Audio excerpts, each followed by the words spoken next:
Our talk today is on Christianity and anxiety. Can a Christian be anxious? So before I get into my conversation, let me just introduce myself to you in case we haven't met before. My name is Olulope Osenweke, and I am a professional counselor, but I'm also a life coach. And in those two roles, I get to help people who might be having challenges around faith, because I am a child of God, and just mental health issues, or just even figuring life out.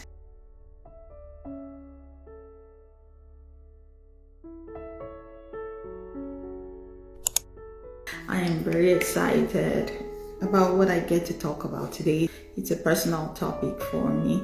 And one of the reasons why it is personal is because it's a journey that I have walked.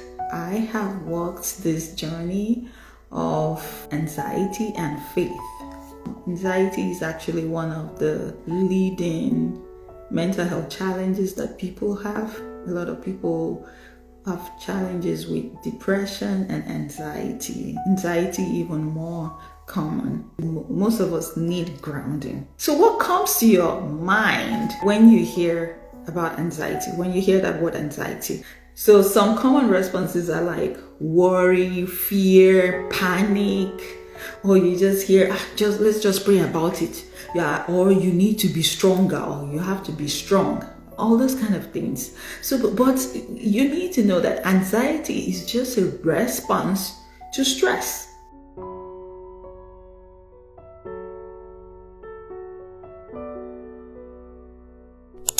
It is a response to stress or perceived danger.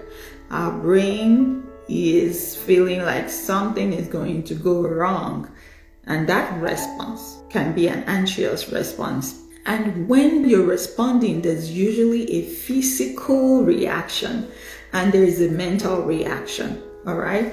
And it affects our thoughts, it affects our body, it affects our behaviors. Some of these symptoms will be like restlessness.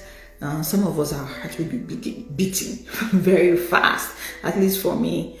Some people will have racing thoughts, some people will feel irritable, some people will feel like going to the bathroom. Whenever I'm anxious, I would feel like going to the restroom.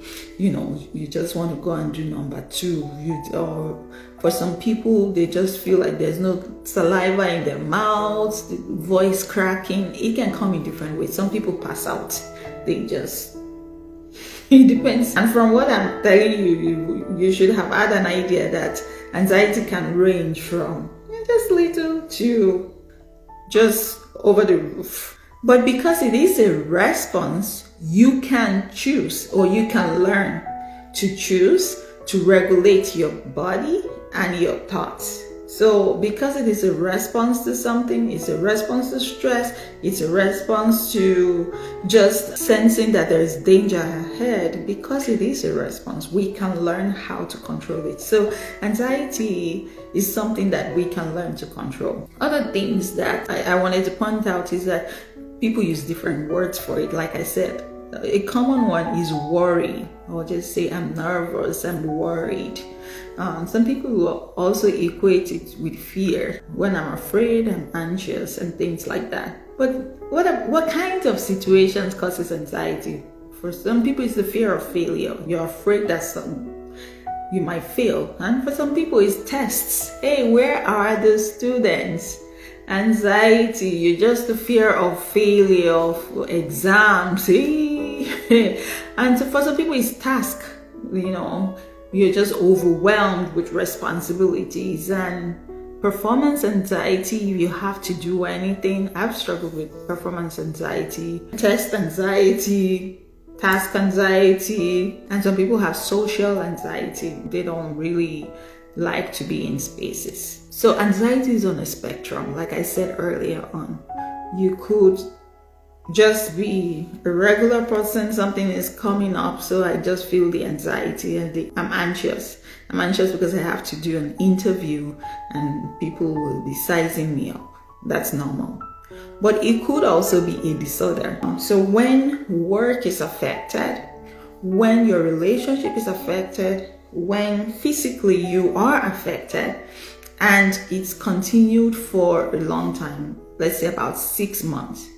6 months, you're feeling this distress that is significantly affecting your body, your relationships, and your work. When those things are going on consistently for about 6 months, usually in my field, you probably have an anxiety disorder. Now, please don't diagnose yourself. We're not doing self-diagnosis. So it's usually good to talk with someone and they can check it and say, okay, is there a problem here? Some people have been stressed. It's one stress on top of another stress on top of another stress. So it makes it look like, oh, it's been going on for 6 months or 1 year. But for some people, they have not taken a break in 6 months or 1 year. So they are continually stimulated. Now, I want to talk about who is a Christian. You know, our talk today is on Christianity and anxiety. Can a Christian be anxious? But who is a Christian? I'll ask you some questions and then you have to decide for yourself, like, okay, does this make this person a Christian or not? How about, you were born into a Christian family or a Christian culture? Does that make that person a Christian? I've met people that the reason why they're Christians is my family is Christian. My culture, we're Christians in our culture. How about someone who believes that there is one God or there is a God? There is a scripture in the Bible that says even demons believe that there is a God. I know that it doesn't make demons Christian because they believe there is a God, right? So someone who believes there is one God or there is a God, does that make them a Christian? How about someone who goes to church? Now, I've worked with people who they tell me, I'm a Christian. And then when I ask them questions about, tell me about your Christian walk, they'll be like, oh, I haven't gone to church in a while, so I'm not sure. I think my Christian walk is not going good. So there are people who define that they're Christians because they go to church. How about someone who prays, someone who reads the Bible, and someone who pays their tithe? That's like the typical, when people want to say they are Christian, they like, I pray, I read my Bible, and I pay tithe. So if they look at you now, you don't pay tithe, you say, bro, I'm not sure you're a Christian. No. As you know, they read the Bible, and they pray, and they pay tithe. So does that make someone a Christian? How about a follower of Jesus and his ways? Can that go for a definition of a Christian? Because the literal meaning for Christians is people who follow Jesus. But in our world today, it's almost like a common language for anyone who kind of, just believes that there is a God, there is Jesus, something along that line, and you become a Christian. All right, John 1:12. Let me read that verse because it's a good definition, I think. It says, but to all who believed and accepted him, he gave power to be called children of God. So, is a Christian a child of God? Or it's a Christian a broad definition? I'll let you decide. Which one you want. If my question was, who is a child of God? John 1:12 will fit very well, a child of God.